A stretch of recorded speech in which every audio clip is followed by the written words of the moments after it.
In the nearly 40 years of investigation of UFOs, I have investigated, I guess, close to 130 unknowns and countless identified flying objects, but the unknowns are the ones that we're interested in. And of those 130, 50 of them are close encounter reports of various types.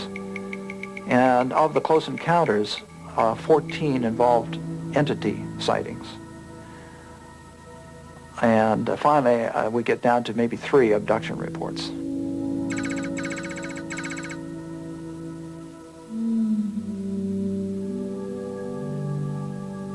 We began going around and talking to people who had reported seeing UFOs in this area, asking them if they'd ever seen the beings on board the craft.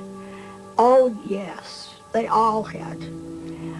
The beings were all beautiful blonde men, 6 foot tall, wearing long white robes. And the doors of the UFO opened, and these beautiful men would say, "Welcome, my child, you have been blessed." And Bonnie and I came home and said, "That's not us."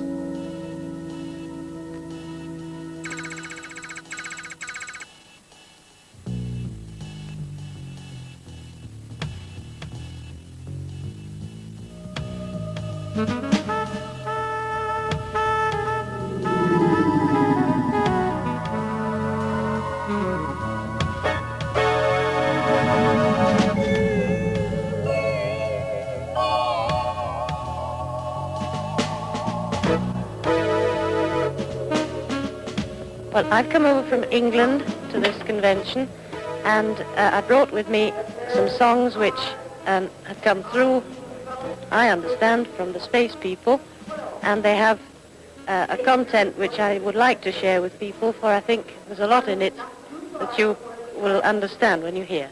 Thank you. There's a cockeyed feeling in the world today.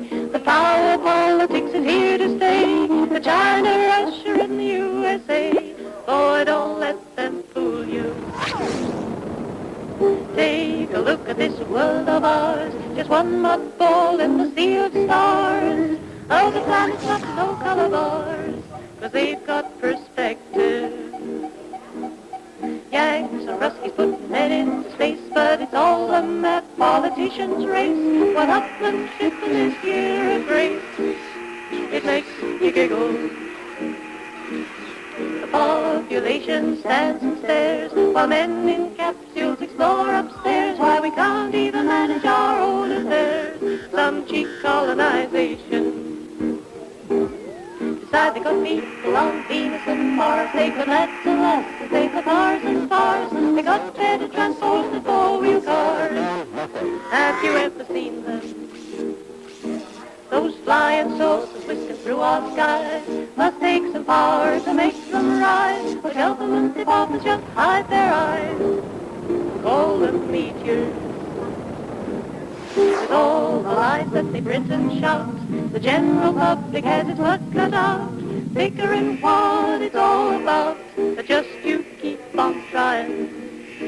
Suppose you know why I'm telling you this, so you won't shriek or shake your fist when you discover Martians do exist. They're real nice fellas.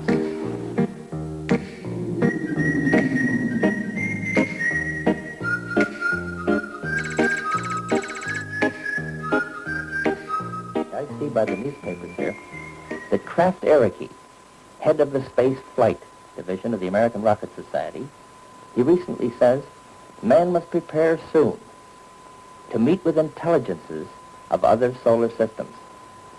You know, there are many that feel that this has already happened. Now, with the voluminous file of photographic evidence that we have on hand, it is quite possible that they may be right. Shortly after UFOs, flying discs or flying saucers, were widely reported in the press in the late 40s and early 50s, there came on the scene a number of people who, because of political or spiritual reasons, felt that aliens from another planet could help us out of our troubles.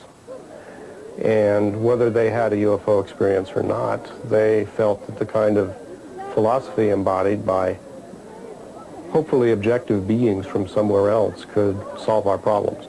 Beginning in the early 1950s in Southern California, a movement began centered on the idea that there were certain individuals who were in contact with benevolent extraterrestrials who were called Space Brothers.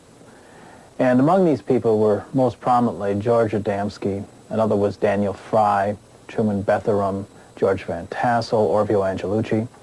These were individuals who claimed ongoing contacts with people from Mars, Venus, and Saturn, and other planets. These Space Brothers were human-like. They were actually better-looking, nicer versions of ourselves. They were here to save us from blowing ourselves up with atomic bombs.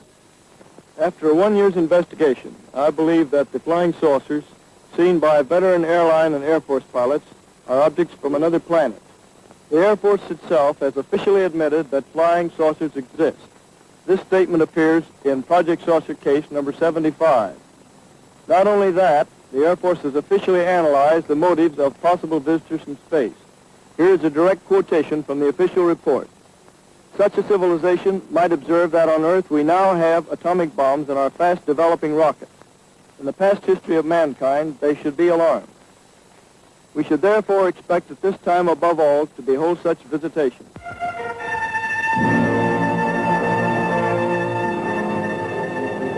The Nevada desert in America is the scene of the latest atomic test. International observers come by invitation to join scientists, military and civil defense authorities making a study of the test. We were living in the shadow of the atomic bomb. Quite literally, it burst on the scene and nobody was able to comprehend the effects that it might have if unleashed in a worldwide scale. I mean, certainly that could happen today, but I guess like UFOs, we're inured to living in the atomic age. But back then it was new. And this meant that people had to rethink their philosophy of life and their philosophy of spirituality. And many people of this philosophical bent looked to the skies for help. The space people that Fry, Adamski, Van Tassel, and others claimed to have encountered really were preaching an earthbound occult doctrine which is known as theosophy. There was nothing particularly interesting about what they were saying, but it had enormous appeal to some people, and they had a small and committed following. Fry and the other people were essentially bringing flying saucers into a religious context. What the contactee movement represented was a religious response to the UFO phenomenon. We had several different contacts. I had one of them at Kansas City, Missouri on April 8, 1958, again in Tulsa, Oklahoma. You mean that you met with 14th. these visitors again since Yes. I've met with you and spoke with you? Yes. Well, just what happened with in that case, Mr. Schmidt? Would you tell the audience, please? In Tulsa, Oklahoma on April 14th, 1958, I was picked up by one of these space visitors in their little MiG. The contactees were very popular. They seemed to have touched a nerve with the public at that time. And they had large followings in the 1950s. But their evidence for UFO experiences were a little questionable.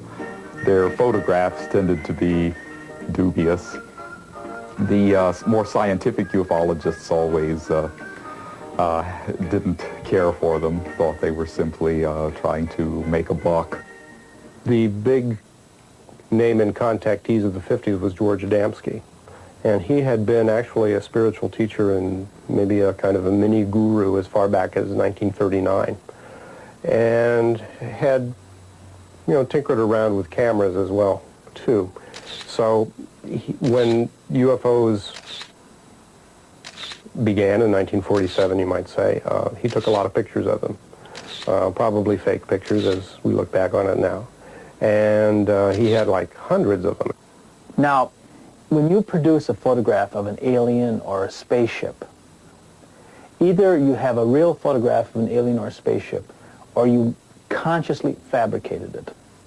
So in the case of the physical contactees, it was a very simple question. Are these guys telling the truth, or are they lying? Are they consciously fraudulent? Sid Patrick says that he has been aboard a flying saucer. And our first question, Sid, is what was this flying saucer like?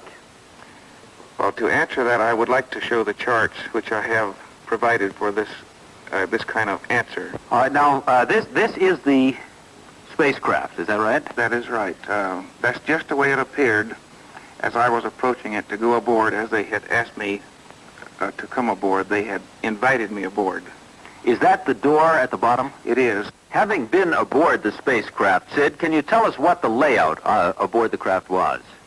Yes, I can. I have with me a chart which is in all respects identical to the lower floor. This is the second floor, and it's in all respects the same with the exception of the consultation room.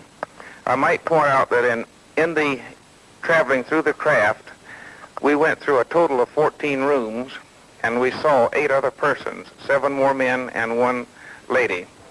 My name is Chief Frank Buckshot Standing Horse. I am an Ottawa Indian. In 1959, on July the 12th, I took a trip in a flying saucer. This saucer I went up into was to Mars, over the moon, Venus, Clarion, and Orion. When I say Orion, I do not mean Orion. It is a planet outside of our galaxy. And I was gone 4 days and 4 nights and 2 half nights. The captain of the Via Omus, which is the name of this flying saucer, her name was Mandra Olika, a very beautiful woman. She gave me the age of 417 years old. That was in 1959. She was tall, dark-complected, beautiful blue eyes, well-shaped, and she certainly was blessed with beauty. The early contactees were persons who claimed that they had been taken aboard UFOs, which they call flying saucers at that time, and that the occupants were fully human, beautiful, usually blonde, and sometimes a very nice-looking lady. And the contactee would engage in philosophical discussions, socio-economic discussions of all types. The contactee was someone who reported having conscious discussions and meetings with aliens. Usually Venus was a typical place, Mars, maybe Jupiter, whatever. They all met beautiful aliens, very friendly, came down, and they all warned humans that they must stop nuclear testing, must stop war, and they all had rather platitudinous philosophical messages. I was within a few feet of the craft. I went through an all-night experience, and I was shown things of the future of the civilization. This is the center for the distribution of information coming to me telepathically from the space people. While I was on the craft, they presented me with this little crystal stone. They told me it was called Martian jasper. This craft, by the way, was from the planet Mars. You never made any contact with people inside the ships? Not inside the ship, sir. What does that mean? Well, I have had a contact, but not inside the ship, and I prefer not to relate it in detail at this time. Yes, I've seen them. They, or rather, one of them came out. I only saw one. Can you describe him? Well, it looked like a she, about 7 feet tall, and had long flowing hair and an ebony black skin. 3 of our monks were on retreat up around Lake Tahoe. We were all sleeping in sleeping bags, and we all awakened right at the same time, about 3 o'clock in the morning, and saw a flying saucer go completely across the horizon. It was just a gorgeous sight. It was the first one we had ever seen. At about this point, his friends would say, "Look, Joe, why don't you just go back to your hut and sleep it off? How can you expect us to swallow all of this ridiculous nonsense? Everything you say is contrary to everything we know." There is, in fact, other forms of life that we don't know of, and quite a few things on this planet that we don't know of, that we learn only by experience.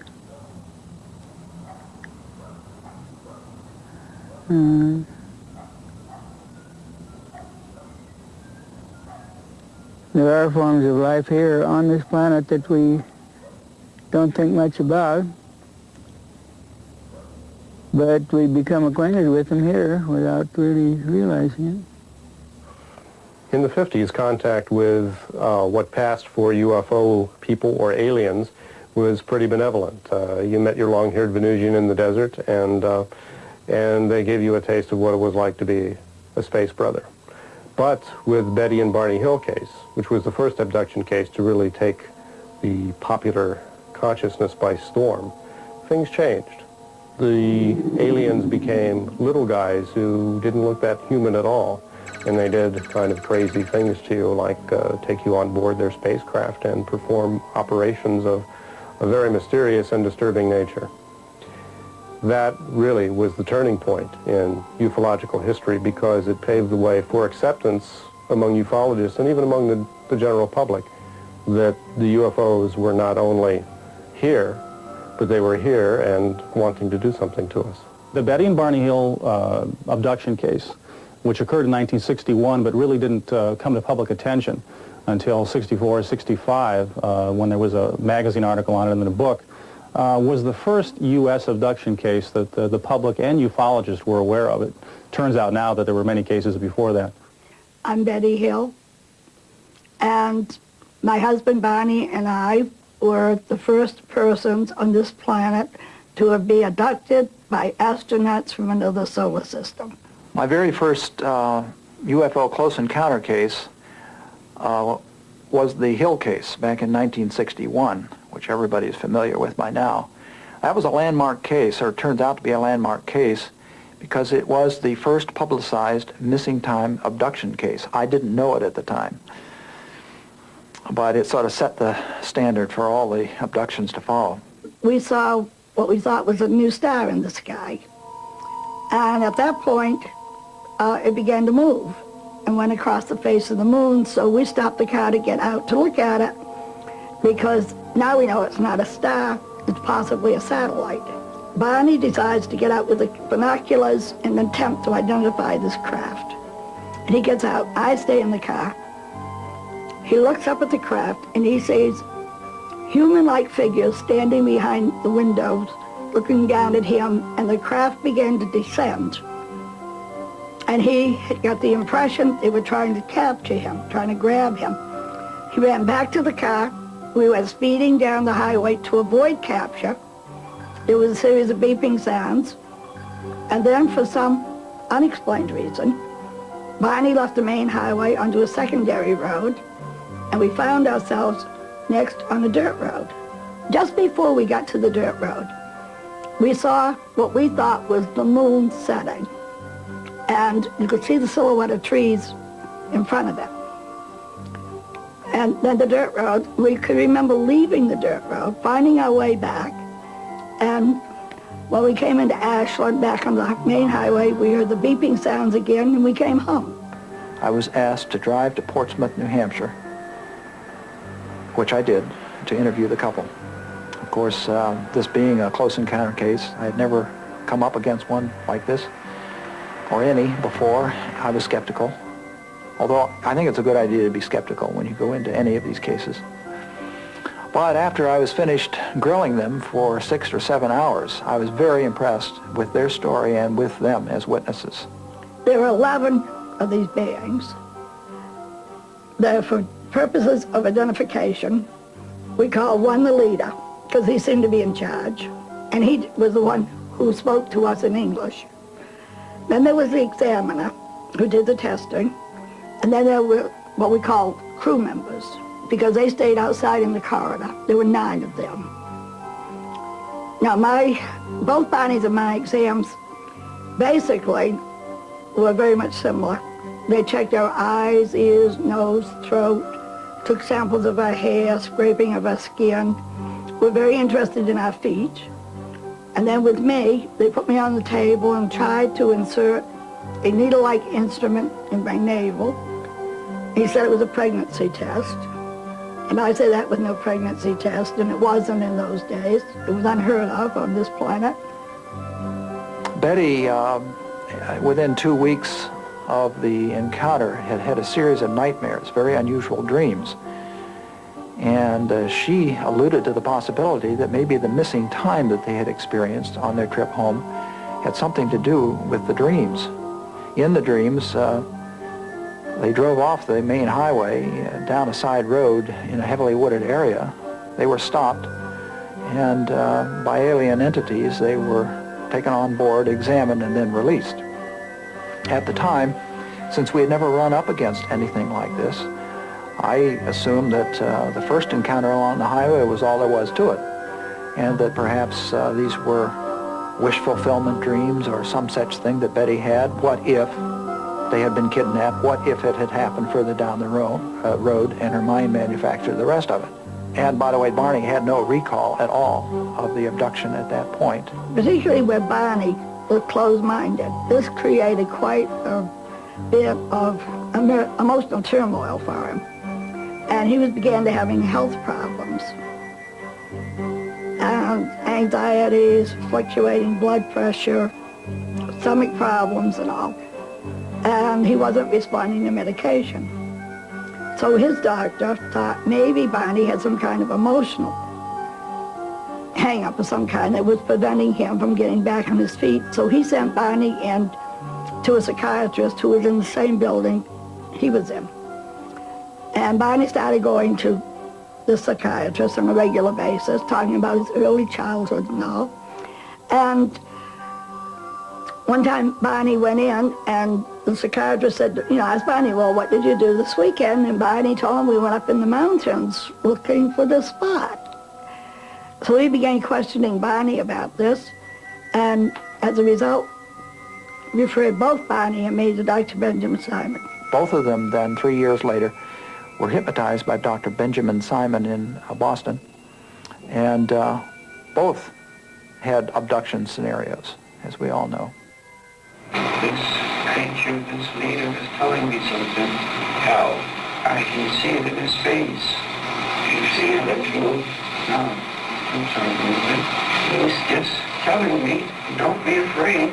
Stay there. You keep looking. Did you hear him tell you this? Oh, no, he didn't say it. You felt he said it. I know. I'll take it in my head. All right. Pull the binoculars away. God, give me strength. All right. Pull them down. Run! Pull the binoculars down and run. God! If there's a God, give me strength. I gotta get away. Oh! Hey! We gotta get away, buddy! All right. Calm down. I'm tired. I gotta get away. Oh. Calm down. You're still asleep. I said to him, this has been quite an experience that no one would ever believe me. And that what I needed was some proof that this had really happened. He laughed. Will you come back? Can we work out something? And he said, I don't know. It's not my decision to make. If we decide to come back, we'll be able to find you all right. And I said, but I don't live around here. I don't live in this area. And he said, we'll find you. And I said, how? How will you find me? I'll amaze the people. And he said, we will. We do find those we want to.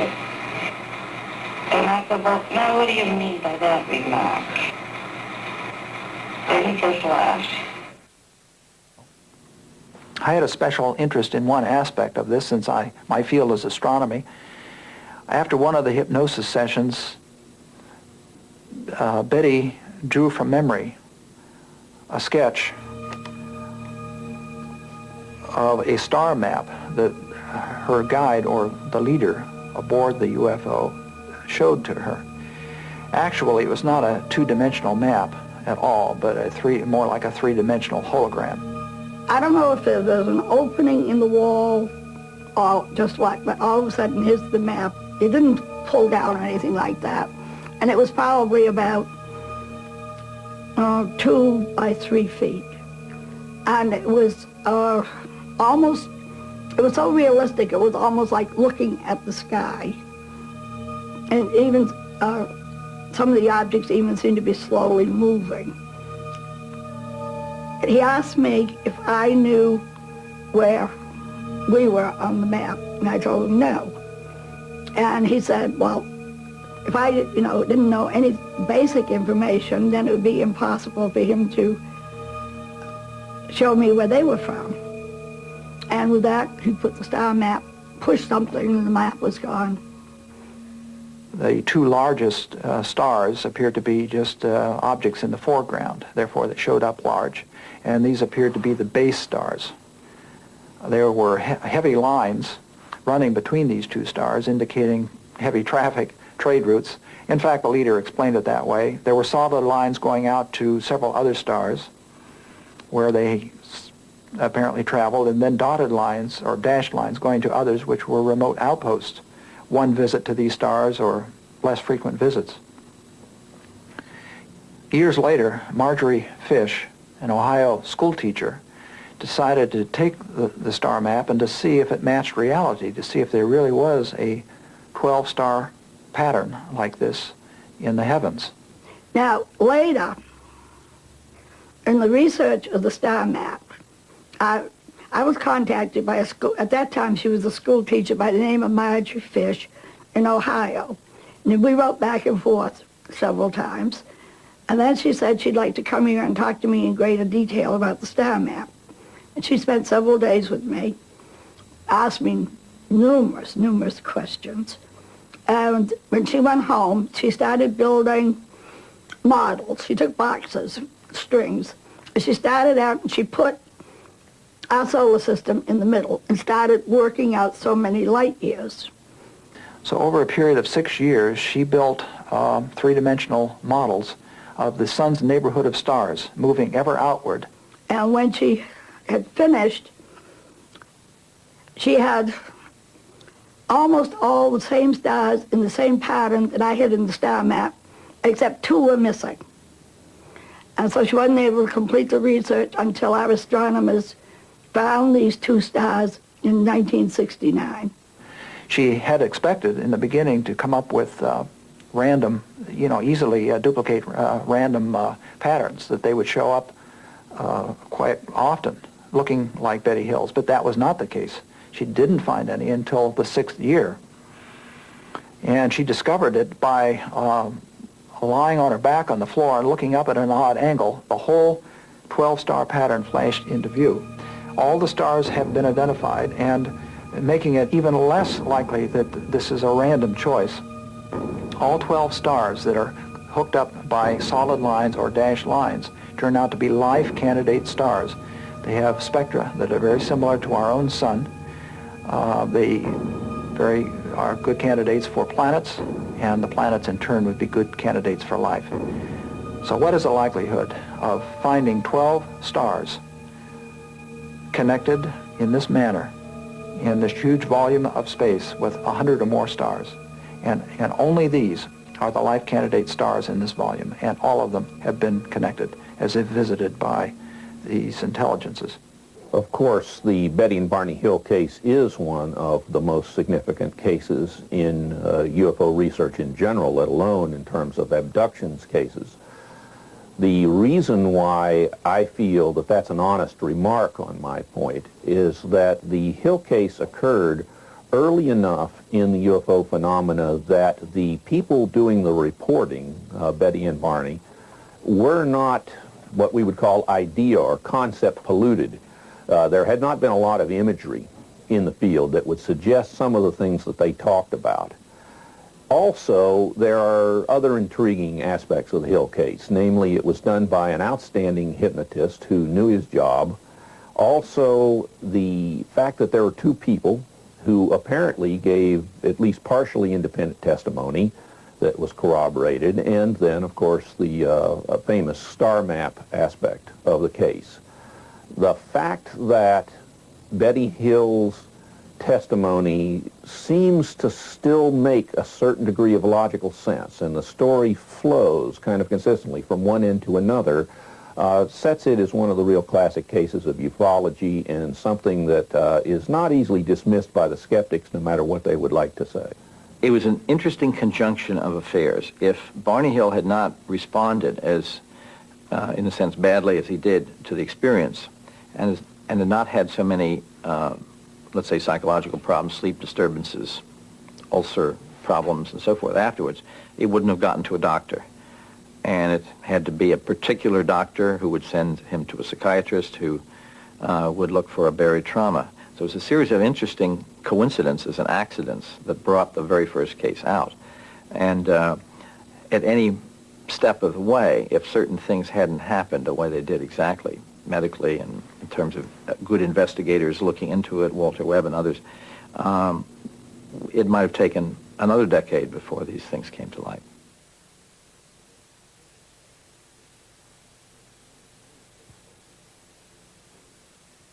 Bud Hopkins and I have talked about how to work with children, and kind of simultaneously we both had an idea of doing some kind of like, well, like what you'd have with a police lineup, you know, you show kids a bunch of cards and get their reactions to different pictures. And he went ahead and had developed, by an artist, a series of drawings of like a policeman and Batman and a little girl and a skull and a witch and the Ninja Turtle and then an alien face. Also a skull, because that's similar, but it's not the same. And the idea of the test, you can use it a number of different ways.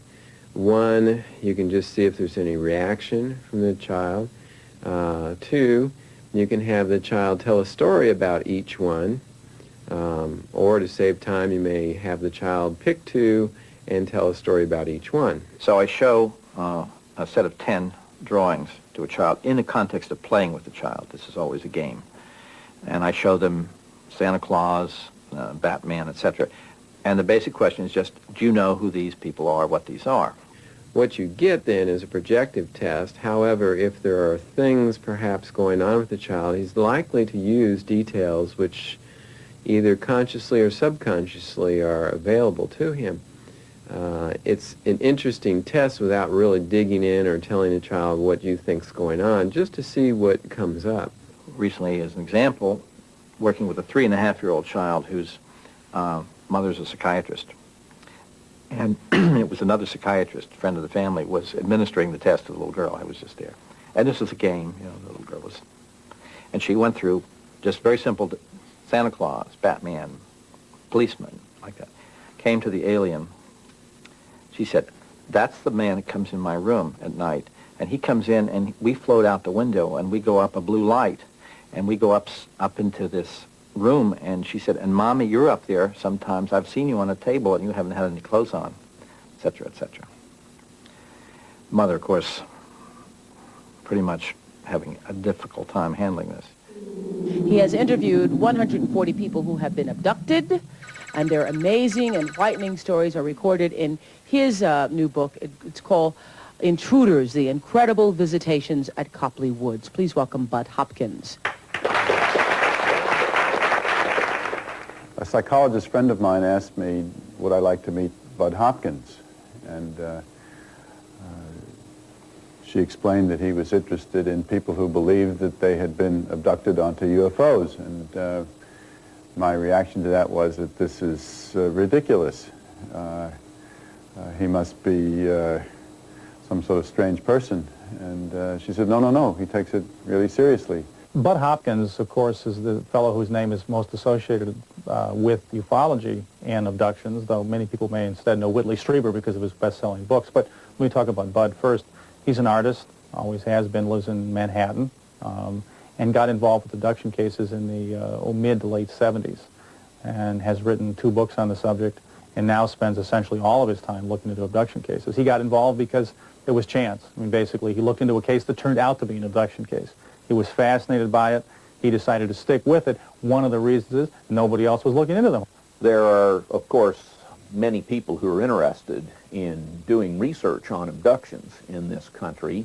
That's kind of natural because that is one area in ufology where you have a chance to interact with at least part of the experience, namely the experiencer, on a continuing basis and on a basis in which might ultimately lead to some concrete information that's at least a little bit under the control of the researcher.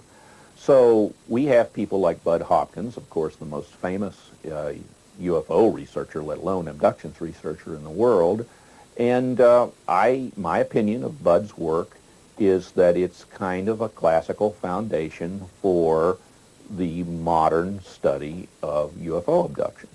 What we do is, in effect, a de facto kind of therapy. Though we're not therapists and we're not trained. Of course, many of the people are trained. Dr. Mack, of course, is brilliantly trained, but lots of the people who work in this field, or at least some, haven't that much training. We have had to improvise because we are helping people through these experiences, which are extraordinarily traumatic. The basic thing about working with, let's say, a professional therapist working with a Vietnam vet who is suffering from PTSD, post-traumatic stress disorder, at least they can assure that vet that the war is over. They're not in the war anymore. I mean, the memories are there, but they're not in it. But I can't assure any abductee that they're out of the war. What struck me about these individuals was how ordinary they were. I mean, they're very nice people, very somewhat interesting, but not, from a psychiatric point of view, particularly remarkable. They weren't, again, people that had an axe to grind or seemed to have some particular self-promoting aspect to them. They were just people to whom this, as they described it, rather extraordinary phenomenon had happened. The Kathy Davis case is another important case in Bud Hopkins' Intruders. Kathy Davis also has had a string of encounters over the years. But the one that I think is most impressive to me is the 1983 episode, one of the few examples of an abduction case where physical traces were left behind. The soil there was totally changed. You know, within a couple of days it was very clear all the grass had died and the soil had been baked into a rock-like hardness that has not been duplicated in the laboratory yet, taking control soil. We don't know what kind of energy was brought to bear to seal and kill the soil in a certain way. But most important, the next door neighbor saw through the trees at the moment that this the abduction apparently ended.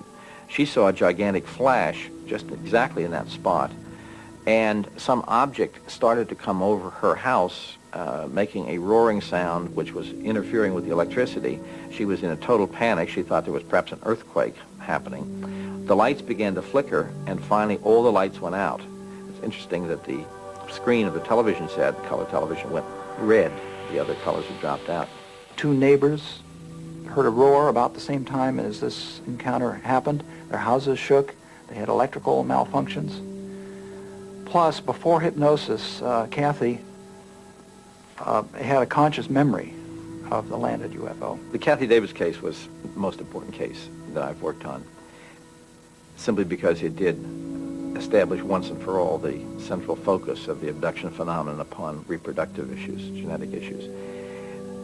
When she finally told me that there was this disappeared pregnancy without any sign of a miscarriage connected with with an abduction experience, it immediately rang a few bells in me, in my memory, with other cases where I had deliberately looked the other way when apparently reproductive subjects, aspects of the physical exam were being reported.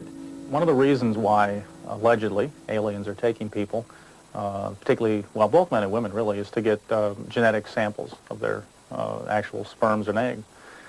Now, on the surface, this doesn't make much sense. In fact, genetically, biologically, I can't think of hardly any reason why they would be doing this. But, okay, nevertheless, not only do they seem to take such samples, but sometimes women report what we call false pregnancies, which is that they are literally pregnant, and they think the pregnancy was induced by these creatures. And then after, let's say, 2 or 3 months, they have an abduction where the baby is removed from their womb, and the next day they get up and there's no there's no pregnancy. It's gone. Their doctor can't explain it. I have something like 4 or 5 cases where women have described experiences at the age of 4 years old or 5 years old of a needle going into the abdomen region of the ovary and another needle simultaneously going in the vagina. And these are tiny little girls who are, you know, through the ova are there, but they're not mature. But sperm samples are taken from men, etc. Now, this is going up through, obviously, after puberty, and then that person may be reabducted at intervals for the next many years. When I got these cases over and over again, I found myself feeling a little uncomfortable around them. And the Kathy Davis case focused very directly on the idea that she had been somehow used in some way in some kind of very clinical experiment having to do with reproduction. And at this point, we're looking into a case where a woman, for instance, went to bed 7 months pregnant and woke up in the morning after the room filled with a blue light, and she was quite terrified. She woke up in the morning with no baby and no sign of a miscarriage. And a 7-month-old fetus does not disappear overnight without any sign of a miscarriage. I have just dozens and dozens and dozens of cases. But this establishes what I think is the central purpose of the whole thing. There's some kind of attempt to create some sort of hybrid creature or race or species or who knows what to call it. But you've investigated 145 of these cases. Other investigators have investigated a great number of others. We know now of hundreds and hundreds of these cases in a number of different countries. We get the impression that this is a widespread phenomenon. How widespread, do you think? Well, it is extremely widespread. The numbers are just staggering in their implications. I mean, we're talking about thousands upon thousands upon thousands of people. And the reason I can say that is that in any kind of just simple sample, like a radio program, a call-in program, in which case we've been able to follow up with some of the people, and we have some estimate of what the audience is of this program, and the number of people who will respond in, let's say, in a given program, 12 people will turn up from a fairly widely played radio program, reporting this kind of thing, and we can look into even 4 of them, and those cases, and they check out, and these are classic abduction cases. The numbers have to be absolutely gigantic. One of the things that I think is very important is that the phenomenon be recognized as being as important as it is. The range of numbers of people that are thought to have had these experiences from something like 100,000 to 1 million in this country alone. I think while it's unwise to put any number on how many abduction experiences there have been, I think any estimates that go well above the thousands are not justified whatsoever by the current amount of data we have. On the other hand, we know we can say that we have hundreds of them because we definitely do. We have hundreds of them. So my guess is that somewhere in the thousands, low thousands, is what I would want to propose. Let's assume that somebody says 1% of the population. Well, we have, what, 250 million people. That's a lot of people just to start with. If you imagine 10% of the population, you've got 25 million people. Somewhere in these numbers, I think we may find the correct percentage. It's absolutely staggering. I don't know what the numbers are, but they're going to be a lot larger than anybody imagines. I would say that it does seem likely that there is a very large number. You know, at first we found Barney and Betty Hill. We thought that was a unique phenomenon. 10 years later, we started finding more and more cases, and this thing has snowballed ever since, till finally investigators are just overwhelmed. So it does seem like there is a vast number of cases, but any accurate estimate is going to take a lot more work. I don't think that we really have enough information to make a judgment on how many people believe they've had abduction experiences. I think that to get some sense of what the numbers are, we're going to have to do a formal survey. My guess is that the higher the number, the more likely we are dealing with some kind of psychological experience. The lower the number, the more probable the interpretation that we're really dealing with some kind of event-level external experience. I did a study of UFO abductions called UFO Abductions, the Measure of a Mystery. It was sponsored by the Fund for UFO Research. It was originally intended to be a catalog of the abduction cases in the literature, simply a way of bringing together what had become a rather scattered and extensive literature. I was able to find about 300 cases in the literature. The abduction phenomenon is interesting as a phenomenon simply because you have a body of testimony from people who seem sincere and sane describing the same sorts of events down to really small details. In other words, this does not seem to be a collection of random fantasies, but an actual phenomenon that's somewhat lawful. And when you have something like that, you can really begin an investigation. That's where you start. If you can establish that something is happening, something that has certain features that manifest consistently wherever they happen, wherever in the world, you have something to work with. And from there you can go looking for physical evidence, multiple witnesses, and all those sorts of things. The UFO abduction phenomenon, taken in its most strictest sense, is a recent phenomenon. The cases that have gone on record started, as a public phenomenon with the Hill case in 1966, but there was an earlier case in 1957, and a few possible cases from the 1950s. It's only about the mid-1970s that a fair number of cases start coming out. Now, there may be two reasons for this. One suggestion has been that, well, once these stories started becoming popular, a lot of people wanted to join in the bandwagon.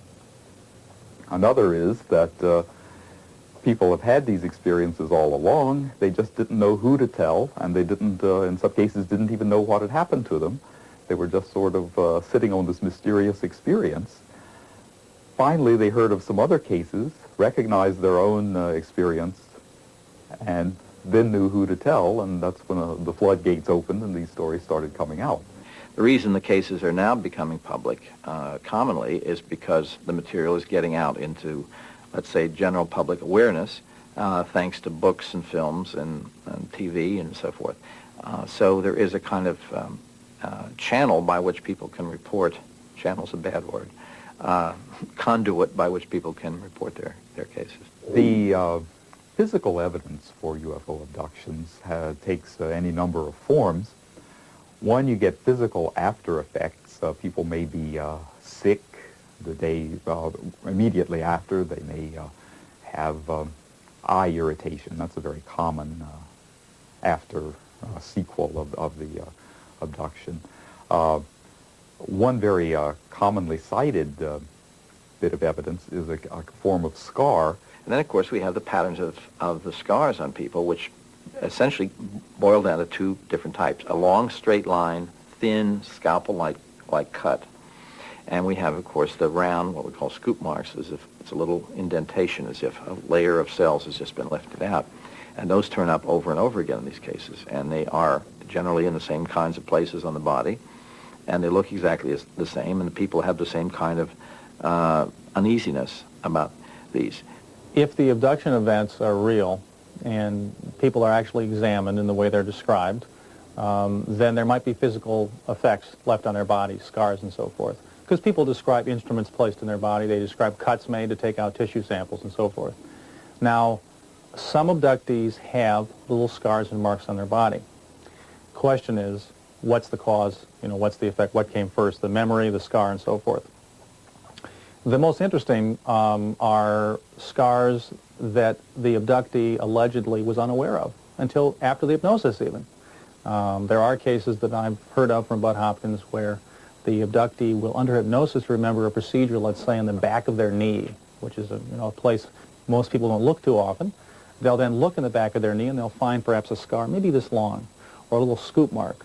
Now, certain physical evidence is claimed, such as scars and other kinds of marks on the body. I am not overly impressed with that particular aspect of the evidence. All human beings, I think almost without exception, have not lived in crystal glass cages all their life, and they have little scars on their bodies. So things happen. You don't necessarily have recollections of these minor injuries, which still, in fact, can leave a noticeable scar. I think that type of evidence is soft at this point. Now, in terms of implants, There we have the opposite situation. We are studying several objects which have come out of people's bodies that shouldn't be there. The nature of these objects is not clear-cut as to, well, let's say they don't have the bells and whistles, and they're not beeping and transmitting and doing things that we might think an extraterrestrial implant should be doing. But they are very unusual in many respects. They seem to have a lot of organic elements in them.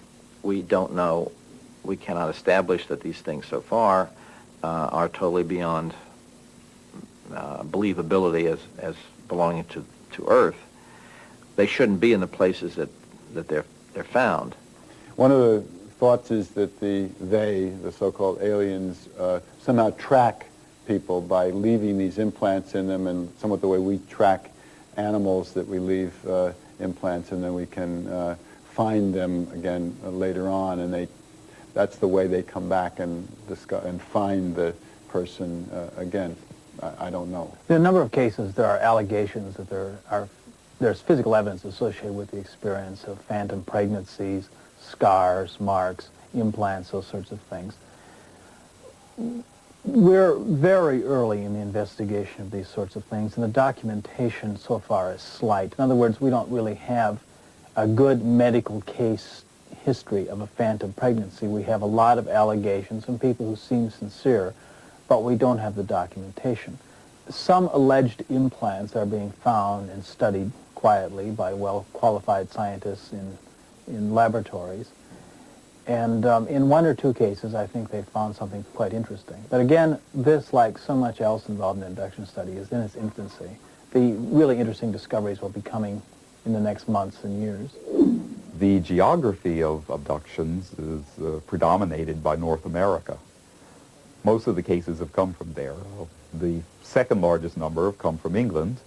We get a fair number of cases out of South America, some from Australia and New Zealand. Very few from continental Europe, and none that I know of from Asia. The stories from one country or another are largely the same. There are a few differences. In England, they tend to find describe the beings in different ways than they do in America, but by and large, the stories are pretty much the same.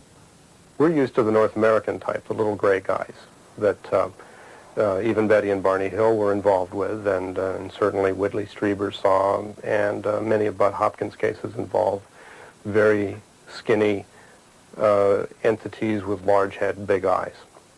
We're all kind of used to that. But what kind of gets shoved under the table because we have a North American bias is the fact that in England, many of the abduction cases there involve very human-like beings, but they're Nordic-looking, and they often have long beards and long flowing robes. So you have a Nordic type, and they don't look like the little gray guys at all, but they're doing the same kind of abduction things, like taking people on board involuntarily and subjecting them to medical tests.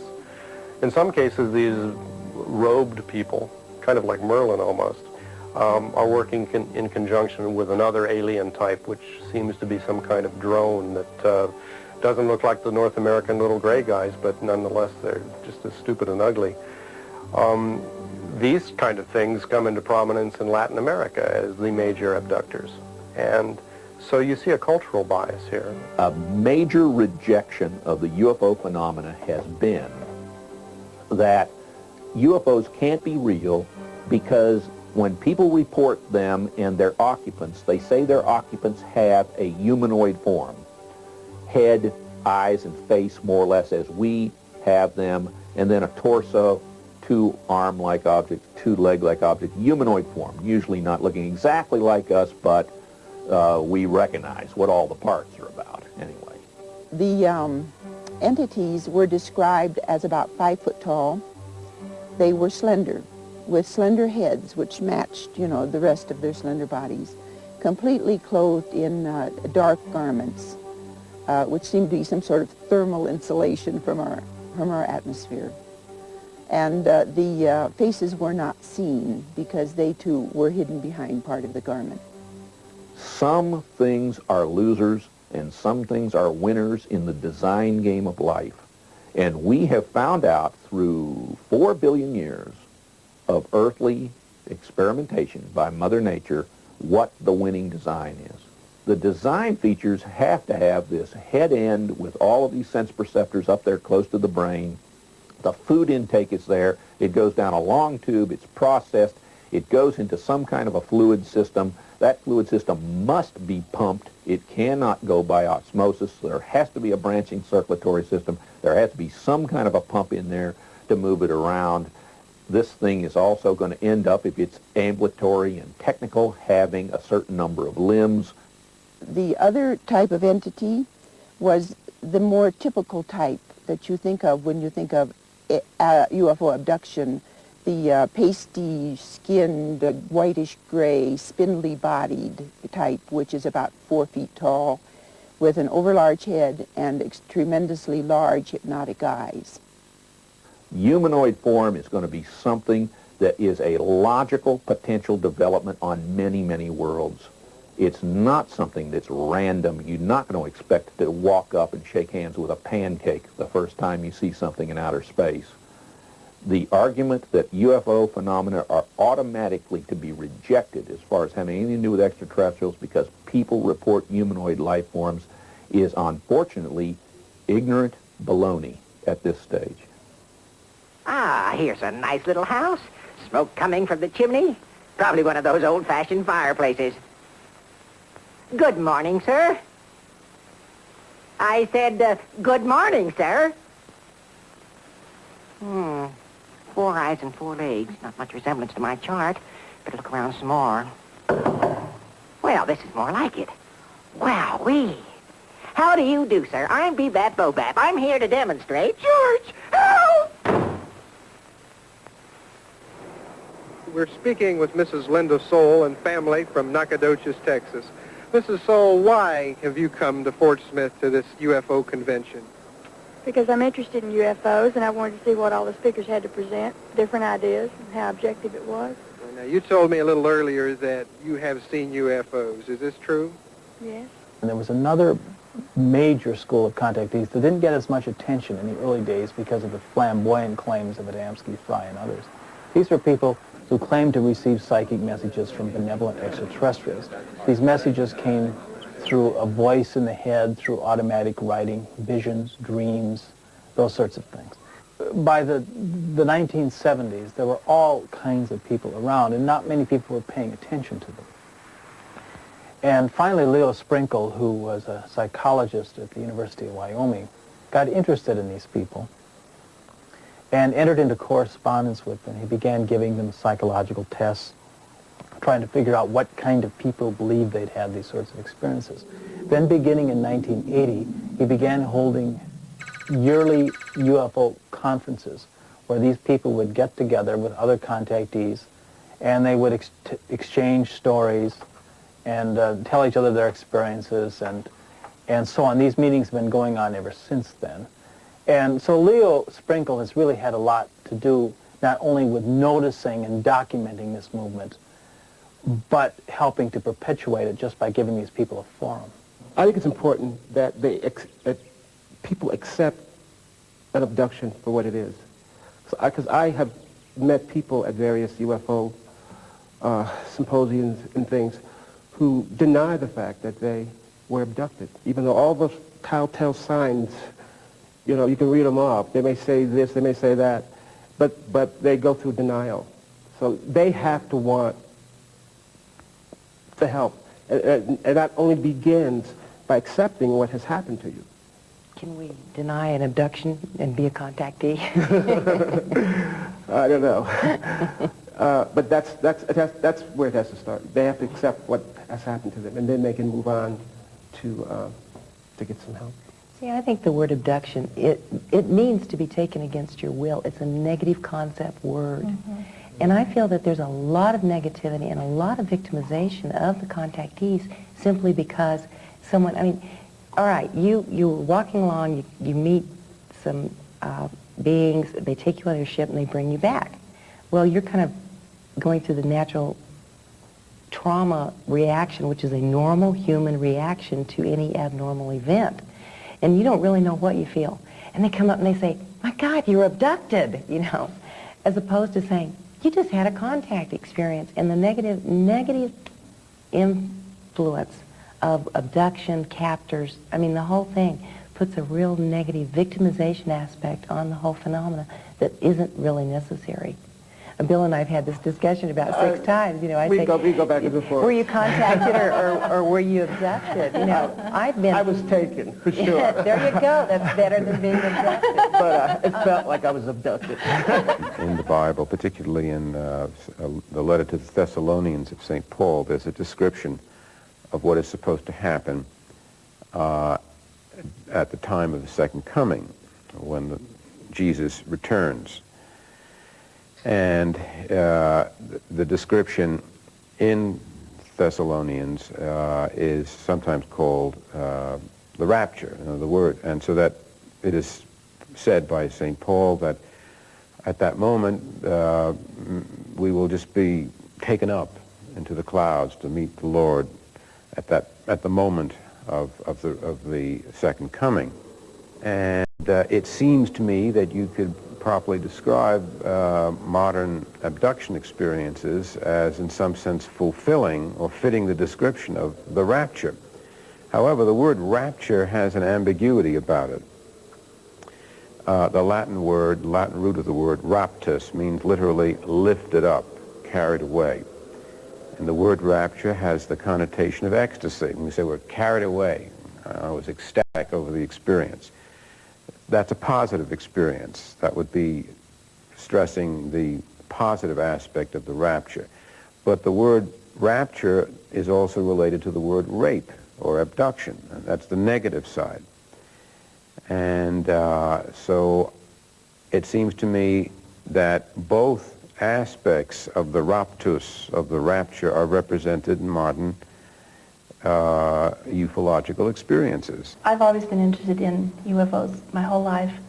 I live in Buffalo, Wyoming, and in 1983, Dr. Leo Sprinkle came to give a workshop on UFOs, and I attended that, and about 4 days later, I started having recurring dreams of a recurring dream I had as a child.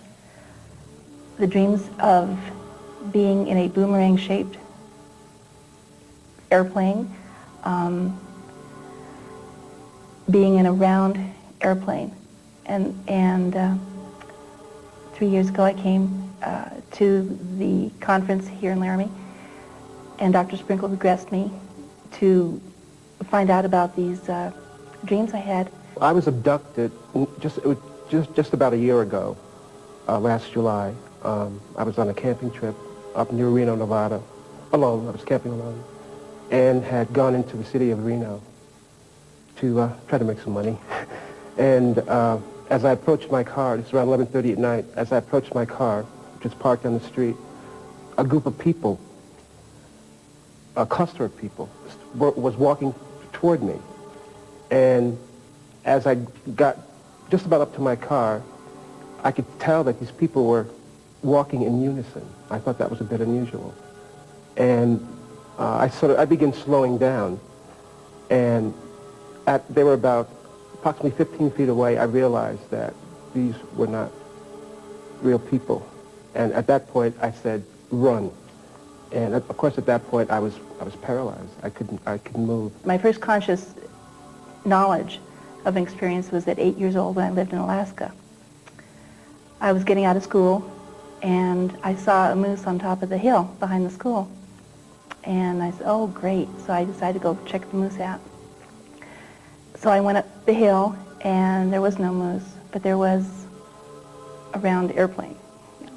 For an 8-year-old, it was an airplane at that time. I don't know how I got in the craft. It was a small craft. The seats were small to fit my size as an 8-year-old. And there wasn't anybody around. I heard footsteps, and I thought it was my mother because I didn't walk home from school right away. I should have. I remember briefly they were 8 feet tall. They had black robes and they had hoods on, but I never saw their faces. But I do remember that they grabbed me by my arms with these like spider-like fingers, and they escorted me to the ship, and they held me firm, and they would let me know that I wasn't going to be able to get away if I wanted to. It was more like I had to go. It was my turn. And they told me it was my turn, and I was afraid. I was very afraid. It was a small being that appeared, telepathically communicated to me that everything was fine, not to worry. And he took me to a seat that had lights above it. These were different colored lights, shone the lights over my head, and communicated to me to remember the lights, and repeated that a couple times. And then he took me back to the front of the ship and took me up into space. And it was beautiful. It was just gorgeous. I didn't want to come back. It was circular. I just remember compartments. I remember them shuffling me from rooms to rooms. I remember them laying on a bed, and there they were doing an operation on me. And I remember this lady who's been in my life apparently for quite some time. She was standing to my left, and there were two men. They were men. For some reason, I knew that they were men, doctors, I would imagine. They were operating on me. And she kept telling me to look into my eyes, and everything will be okay. The abductees are persons who are terrorized, traumatized by the appearance of the entities, whether they meet them out in the open or are standing at their bedside in the middle of the night to transport them aboard a ship. And the terror and the trauma continue even after they are brought back to their home. And the abductees display all of the symptoms of a disease or an emotional disorder which is described by psychiatrists as delayed stress syndrome. If there's any trauma, going back and living it through hypnosis and actually getting a hold and knowing what happened often relieves the trauma, often takes it away. I think the hypnosis session, when I took it several months after I was abducted, at the time I didn't even believe it myself, but after the hypnosis helped me relax more and understand myself. In just a moment, we're going to witness an unusual experiment. Dr. Leo Sprinkle from the University of Wyoming is going to hypnotize a young man who had an early childhood encounter with a flying saucer and a creature from another world. Now, in order to help him more perfectly reconstruct his memory, Dr. Sprinkle is going to attempt to return the man to the age of 8 when the encounter occurred. Now, we're not quite certain what's going to happen here this afternoon, but one thing is for sure. You're not likely to forget it soon.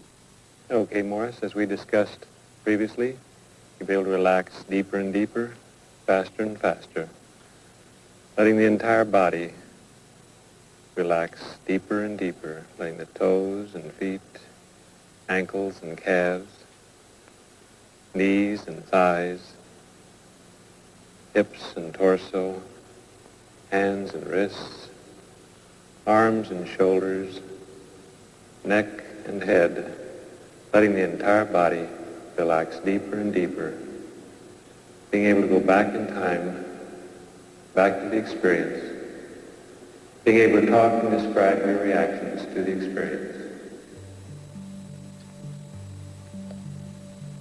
It seemed to descend rapidly, and it appeared that it had landed on the far side of the wood from us. We were amazed at what we'd seen. We couldn't believe it, hardly. We noticed as we looked up, and even after it had landed, there seemed to be something, little, like particles falling from the sky. It reminded us of white snowflakes, but not as real. It's just, you could almost see through them. As we got closer, Roger and Eric saw him pointing something at us. And we all began to feel a tingling sensation. Not real intense, but all over. And this began to frighten us. First impression was like a midget.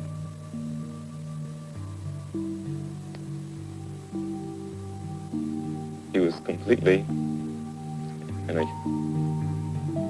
uniform, or what was like the spacesuits I'd seen on TV. He had the helmet, and the suit was white. The helmet was white, and it had something over the front, over the face. It looked very much like a person might have looked. In a few moments now, you'll be returning to the normal state, coming back from that experience, back to this time and place, feeling fine and feeling good. If you wish, you can just count mentally from 1 to 5, counting from 1, 2, 3, coming more and more to the normal state, feeling fine and feeling good. 4, now wide awake at 5, wide awake and feeling fine.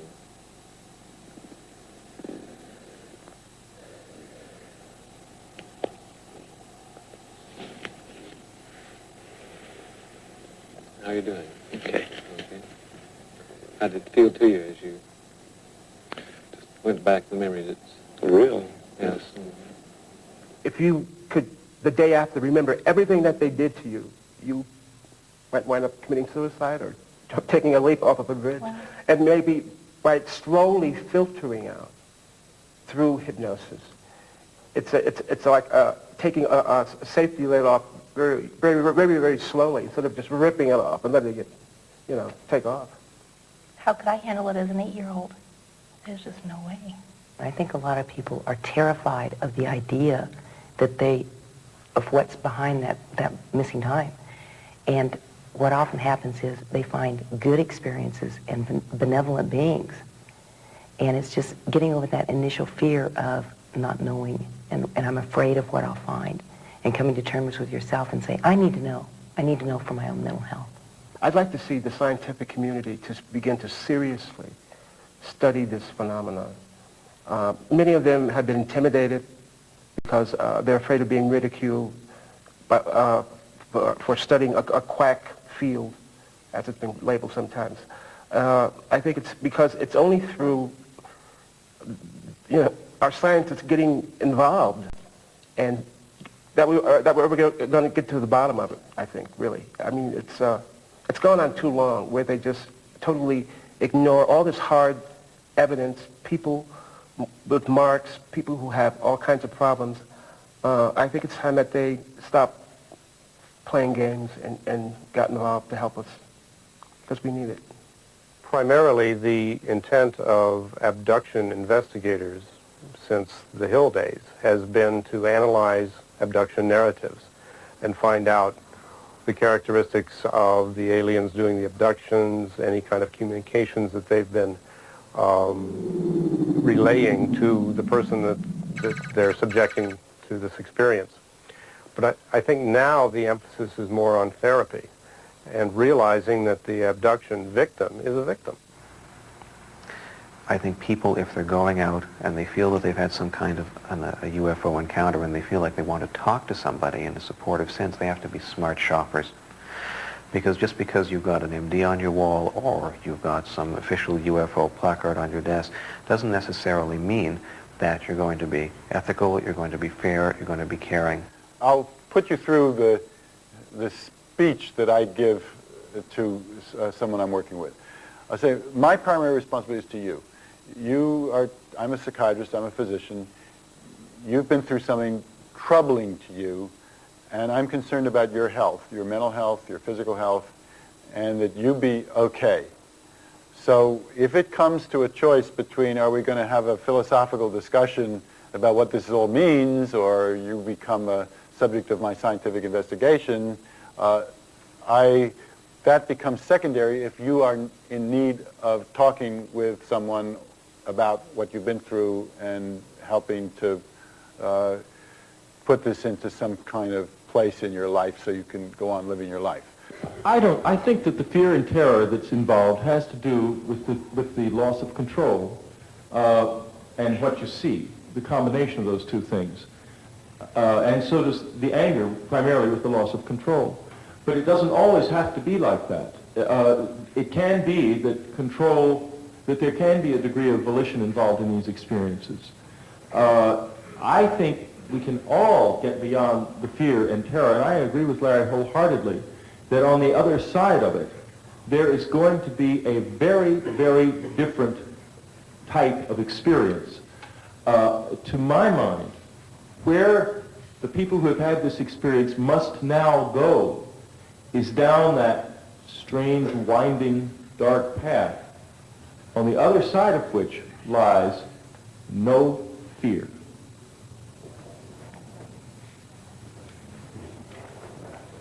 I don't know about the strange and winding dark path, but I know that fear is fear and terror is terror. It's not like there's a special brand of it in red wiggly letters reserved for people that have had what we call abduction or subjective experiences of this kind. Fear and terror of any level can be dealt with and moved through. As a psychiatrist, one of the questions that I had to take very seriously was I dealing with some kind of category of psychiatric illness with which I was familiar, or maybe some new kind of psychiatric illness. And the way I looked into that was to apply the various categories of psychiatric diagnosis with which I am familiar. First of all, psychosis, or common madness, or were these people crazy? But not at all. The people that I've worked with intensively, they're ordinary. In every other aspect of their lives, they relate well. They form good contact with me or with other human beings. Their sense of reality is very strong. They have appropriate emotionality in relation to what they're talking about. There's just nothing about them that seems at all psychotic or crazy. So that simply doesn't hold up. I've looked closely at all the possibilities that I'm aware of that could explain the abduction phenomenon. I've gone through every psychological, psychiatric category, which I'm very familiar with, and I don't find anything there except post-traumatic stress disorder, which is clearly the result of a person experiencing a bizarre experience outside their normal realm of experience. And so that makes sense. You have to have a real event for them to have that reaction. So that more or less proves that something went on. Also, the psychological tests that have been done by a woman named Parnell in Utah, Elizabeth Slater in New York, my own testing that I've had a PhD psychologists do, over and over again, the same result comes through, which is that these are people who are like in a mild or moderate post-traumatic syndrome. They've been through something disturbing. There's that edge of distrust and anxiety that people that have had a trauma have experienced, which the psychologists say can be accounted for by the experience, not by anything in their prior personalities or that can be considered a psychiatric problem separate from the trauma they've undergone. I've been working with psychologists and a clinical social worker now for over 2 years on studying abductees. It's difficult to get people to cooperate, to sit down and take psychological tests and so forth. They all think they're guinea pigs and so on. I understand that. So we have a small sample of people, about 20 or so people. I think we've learned some things, and I think one of the things that we've learned that's most critical is that in some of these people, in fact, do have mental health problems, let's put it that way. Some of them, in fact, serious enough so that they should probably seek treatment, as we've recommended in a couple of cases. I'd say about half the people we work with have such problems. And their abduction experiences are basically just like other people's abduction experiences. Now, Bud Hopkins and others have talked about how abductees are normal people. And, of course, some of them certainly are. But a significant fraction of the ones that we've studied are not. And I think anybody who's trying to figure out what's happening with the abduction experiences has to take that into account. It is so mysterious, it is so strange, that somehow we want to explain it. We want to fit it into some sort of structure of thought, reality, experience that we know about that will account for it. And where I am with it, we can't do it. There is no theory at this point, nothing in my psychiatric experience, no clinical diagnosis, nothing in mythology, nothing in folklore, history of each one of the folkloric explanations, though attractive in terms of previous times, people thought they were taken by fairies and goblins.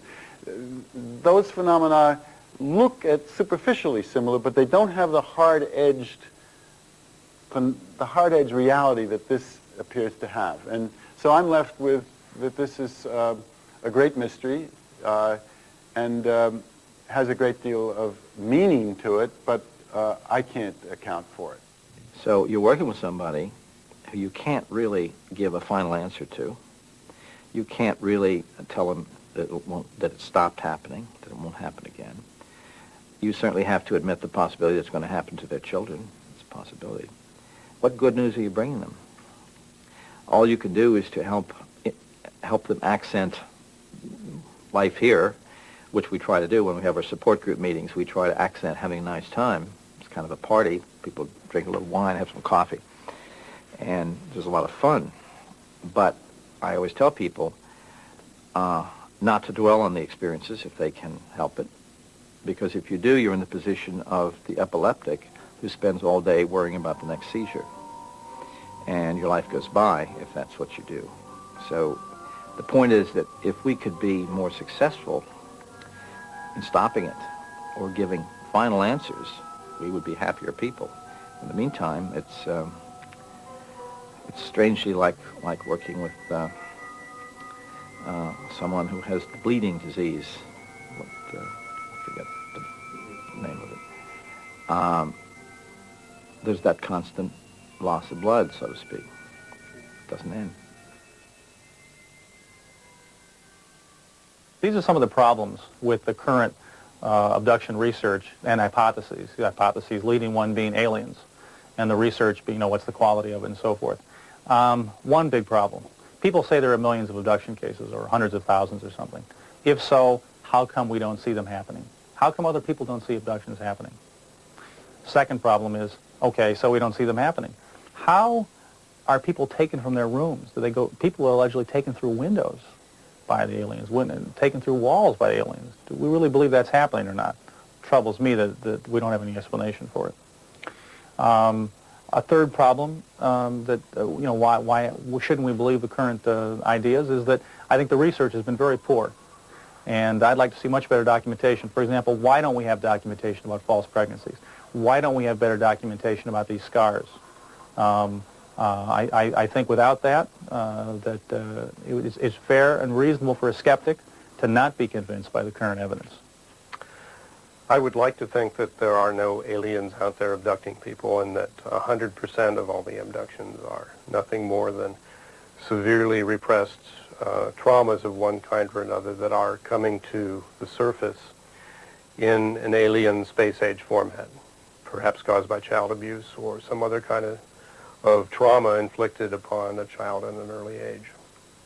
But we don't have enough evidence to show that that's the case. Many of the people that come to UFO researchers seem to be very normal in many ways, and there's no clear evidence that that's the case in all circumstances. So I have to leave the option open that some of these reported abduction cases are what they on surface appear to be. And until it either happens to me, and then I know, or think I know, or until we are able to do more of a universal survey of these reports, I'm quite firmly on the fence. I just hope the fence isn't barbed wire.